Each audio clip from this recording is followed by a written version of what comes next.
خانم یک سوال میتونم بپرسم؟ ببخشید بفرمایید. شما حولی؟ جان؟ میگم سینگلی؟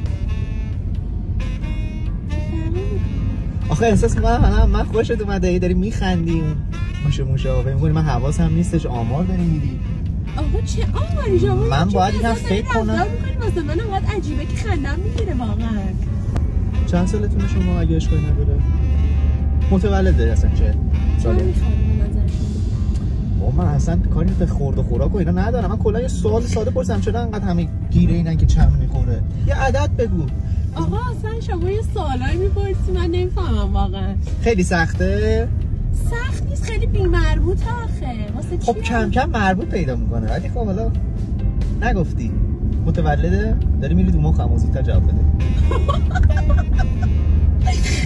آقا شما حالت خوب نیست مثل این که. تو ولی خوشت اومده به خدا. این خنده هایی که میزنی قشنگ معلومه خوشت اومده. نه من واقعا الان انقدر عصبی شدم که خندم میگیره. مثلا نمیتونم رفتار شما رو الان حذف کنم. نیازی نیست حذف کنی. نگه دار آقا خوشنش شده ادامه بده. خانم نکته که هست الان یه تاریخ تولد به من بگو متولد فلان سالم. مشکل پیش نمیاد. متولد فلان سالم. نه خب چه سالی؟ این مهمه واسه من. 25 سالم میگم. میشه چه سالی؟ 77ی؟ خوشت اومد؟ 77 که سایز مایز آها چیز سنمن یعنی میشه 25 سال. خب یه سوال گفت سینگلی؟ آره آقا سینگلم. به تو هم سگ پا نمیده. آقا چه طرز حرف زدن؟ نه منظورم اینه که میگم به شما هم کسی پا نمیده حتما دیگه که سینگل موندی. چه کسخلی بوده اون که اومده با تو. نه منظورم میگم که چه اسکلی بوده که شما رو ول کرده. من واقعا نمیفهمم. حالا من دوست دارم بدونم. من دوست دارم شما زندگی شخصی منو بدونی جانم. نمیگی؟ نه.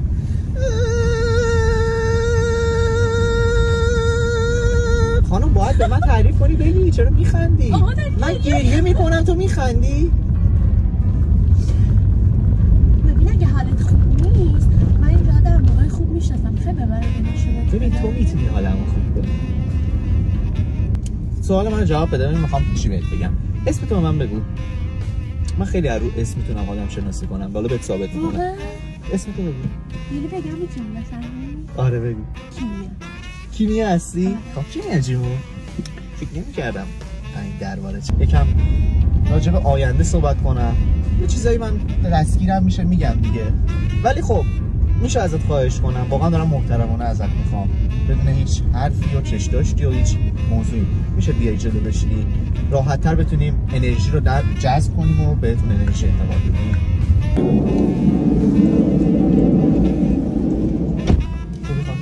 سلام مجدد.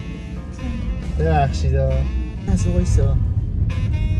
الان که دارم دقت میکنم یه پسر خیلی خوبی در آینده نزدیک جلوی پای شما قرار گرفته. من دیگه حوصله رابطه متصله. چرا حوصله نداری خانم؟ باز شست کردی؟ نه منظورم میگه باز داری ناز میکنی؟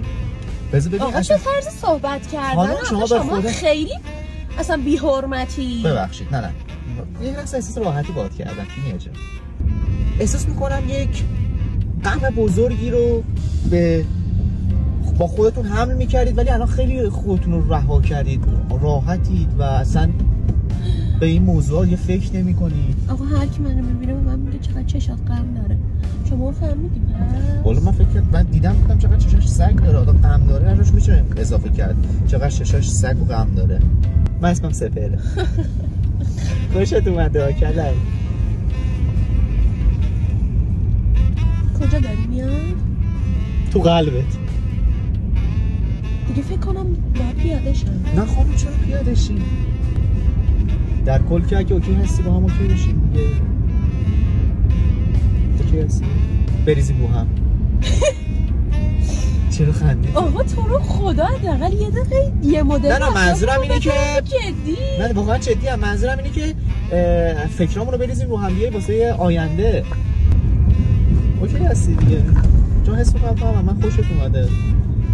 منم که خوشم اومده دو طرف است دیگه. آقا بحث خوش اومدن نیست. خب تو ولی خوشت اومده. بحث خوش اومدن نیست. خوشت که اومده. شخصیت جالبی داری که اصلا آدم نمیتونه بفهمه. خب بیا تو رابطه باشیم ما هم قشنگ متوجه میشیم ببینیم چه اتفاقی میفته دیگه. من تمام تلاشم میکنم که اتفاقات خوبی بیفته. اوکی خب حالا انقدر داری اصرار میکنی بعدم نمیام باهات معاشرت